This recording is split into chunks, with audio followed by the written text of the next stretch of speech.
Hey, I'm Janet Shahaki, the founder and CEO of Jansen. And I'm back here today in Gainesville, Virginia. Basically, this represents kind of where I grew up. You know, and you think back about kind of one of those moments that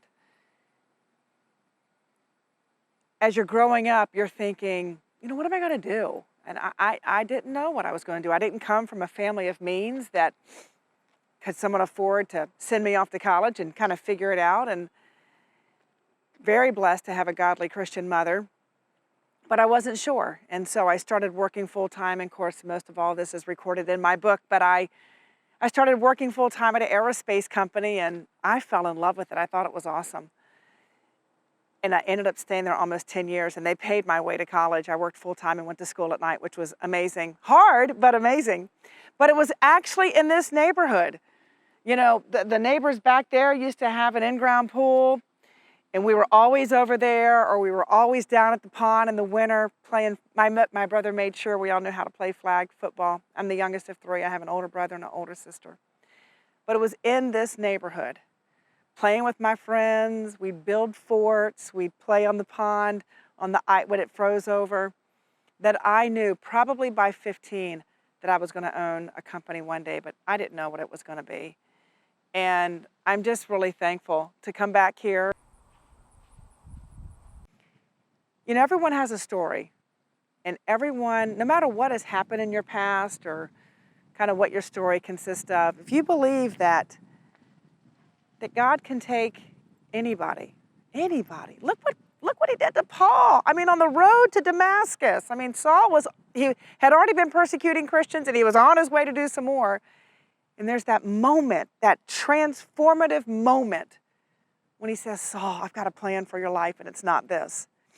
And if we think about our life in terms of Jan, I've got a plan for your life. John, I've got a plan for your life. Larry, I got a plan for your life. You know, whatever your name is. He has a plan. The challenge I think that we run into is we just get caught up living our life and we don't stop long enough, at least I didn't for a long time, stop long enough and go, wait a minute. Am I living the life and am I fulfilling the purpose that he created me for? You know, you can't live in the past. I thank God I'm not the same person today that I was when I was younger. I mean, if you're not growing, you're dying, and that's just a fact of life. But I've always had a desire to push myself.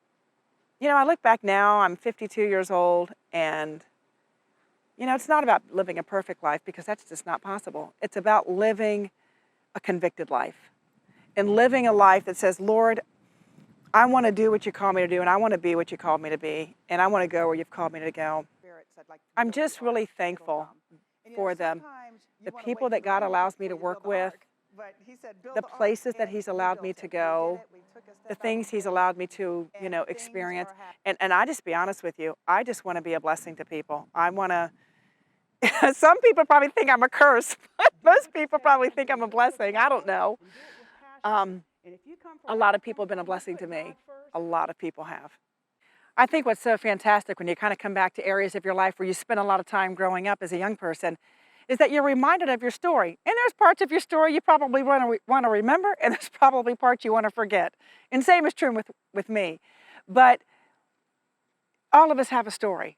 And you got to unpack the goodness of your story, and you got to unpack the blessings of your story. And that's what I love about what we do at Jansen. You know, it's not just about, you know, working in the market that we work in.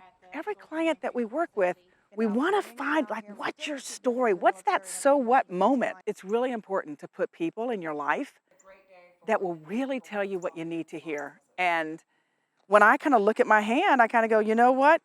That pastor's not far off. There's probably only 5 or 6 people in my life that I can really be myself with, and they can be themselves with me.